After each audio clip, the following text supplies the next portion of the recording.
All right, we're live. Oh, can we see ourselves? Oh, I see us down there. There we go. All right. Hey, everybody. Hey, so why don't you tell us where we're at? Well, we have done, I guess, 2 beats. So we have 3 more to do. We're doing 5 total. And it's been going very well, actually. It's exciting to kind of have it finally come together. Rob will tell you, we've been wanting to do this for a long time now. Really, since the last CD came out, he wasn't on that one. So it's nice to finally be in the studio and actually be doing it. So it's a cool process. Yeah, one of the things we've been showing people on Facebook and on Twitter are the different layers that you've been adding. Yeah. So tell us a little bit more about exactly what you're doing there.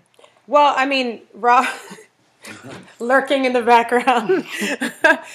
You know, the process is interesting because when we make the beats from scratch, it's a layering process. You know, he'll start usually with the bass. I mean, I get going off of a good bass, right? And then he'll kind of build the beat. Do you have any technique to how you build your beats at all? They change constantly. Yeah. So I just kind of go off of, usually I find a rhythmic pattern within the beat and then try to translate that to some kind of melody or tune. And look, we're not trying to compose 3-minute symphonies here. We really want these to be like groove tracks that people can move to. So we keep things fairly simple, but give them more development than what you would hear maybe on the average beat you hear on the radio. Yeah, definitely. Try to keep it stripped down while at the same time using a lot of polyrhythms and mixing up a lot of different sounds that people might think are kind of out of left field. Yeah. But they work once they're all cohesive and together. Yeah. I think the hardest thing for both of us is we like to fill up every last beat. You know, but we both still love silence too. So there's usually a point where we're like, is that too much? You know, and we can't tell until we hear it back because we hear so many different rhythms. You want to get them all in. So I think it's kind of what do you want the audience to feel? And like while I want them to be grooving and kind of find a beat to it, you want it to like stop and they don't know what's going to happen next and the beat drops back in, which I think is hot. He thinks is cold. You know, it's just Same thing. Yeah, it's the same thing. Man, it's hot. Oh, it's cold. Yeah, Oh. yeah. So People don't make a list of websites they want to see before they die. They don't fill photo albums with pictures from an online search. It's okay. The internet will be just fine without you. That's why we built the Dodge Journey. It is everything you need to get out there.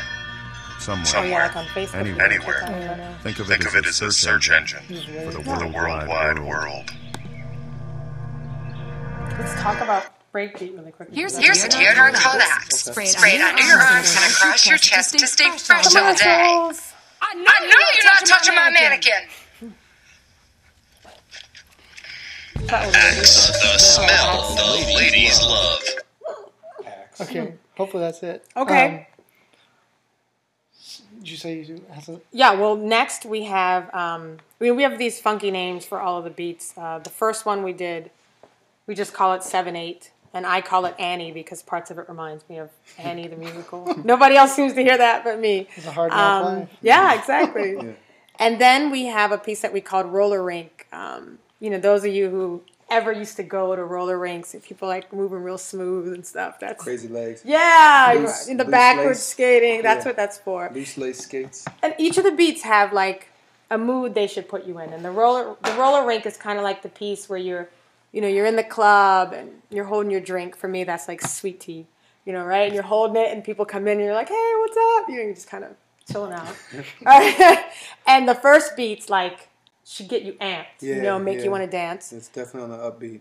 And then now we're going to do breakbeat, which I think is our favorite. I go back and forth. It's definitely, well, I don't know. I guess I definitely don't have a definite favorite. Yeah. But breakbeat is one that for sure is probably the most conducive to what people might be like. When they think hip hop, I think breakbeat will sound more like that. It might be the most normal, yeah, I guess, because it's in 4/4 time, and there's like a widely used breakbeat, but it's chopped up to sound completely different. Yeah. So it's a familiar sound, but it's done completely different. So it's actually not familiar at all. And if you remember, breakbeat was actually a challenge. It was a challenge to you because we were playing around with that old album, and they had this completely whack beat. with this guy talking. You're right, yeah. And you were like, oh, that sucks. And I'm like, yeah, but see if you can do something with it. Yeah. And he actually chopped it up and flipped it around. Took a bunch of little pieces from it. Took some pieces from it. And we have what I think, it's a pretty awesome beat. Yeah, it's good. And I actually sampled the voice of the guy separately and put that in one at a time. What does he say?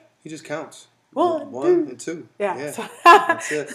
So definitely put that back in there with this, completely chopped up and rearranged puzzle piece, break beat. Yeah. And then went from there and built it out of that. And I'm all about a bass line, so the bass line for me in this one is really hitting hard. So it's a lot of fun. So we hope you'll enjoy that. And I think we'll end with the piece. If you watch the Stuck video, it's the one that I was having so much trouble improvising over. That's what we'll... no, actually, there's 3 more. We'll end with that one, and then we have in between one that we call Stomp It Out that we'll have to work some kinks out with computer-wise. But... it should be an interesting rest of the session. So thanks for tuning in. So